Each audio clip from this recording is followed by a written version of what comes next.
बॉलीवुड के दिवंगत फिल्म निर्माता यश चोपड़ा की पत्नी पामेला चोपड़ा का गुरुवार 20 अप्रैल 2023 को निधन हो गया।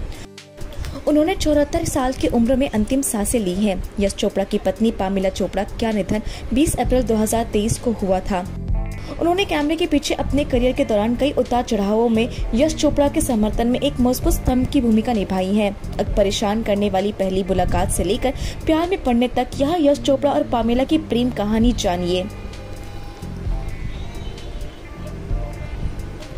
यश चोपड़ा और पामेला इंडस्ट्री के चर्चित कपल्स में से एक थे। हालांकि ये दोनों आज इस दुनिया में नहीं हैं, लेकिन फिल्म इंडस्ट्री में इनका योगदान यादगार है। आज हम आपको इस कपल की लव स्टोरी के बारे में बताने जा रहे हैं। असल में इनकी लव स्टोरी किसी फिल्म कहानी से कम नहीं है।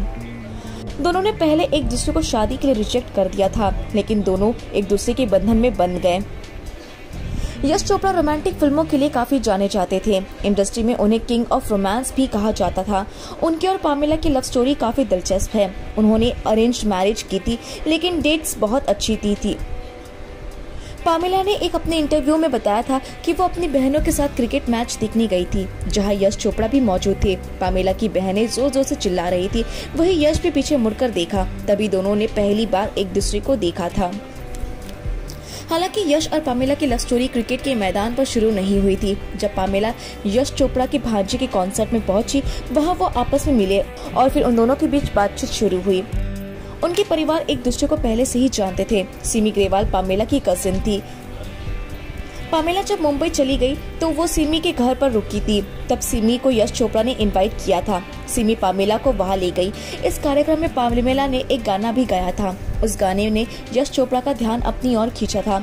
बाद में उन्होंने पामेला की तारीफ भी की थी। यश चोपड़ा और पामेला चोपड़ा की अरेंज मैरिज हुई थी।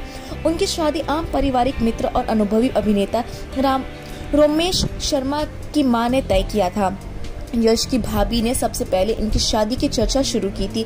जब पामेला यश चोपड़ा से मिली तो उन्होंने कई विषयों पर बात की थी। बाद में जब उनके माता पिता ने उनसे शादी के बारे में पूछा तो दोनों ने एक दूसरे को रिजेक्ट कर दिया था, लेकिन फिर बाद में उन्होंने 1970 में एक दूसरे से शादी कर ली थी। तो दोस्तों, इसको लेकर क्या है आपकी राय, कमेंट सेक्शन में बताना बिल्कुल भी ना भूले और हमारे चैनल को जरूर सब्सक्राइब करें।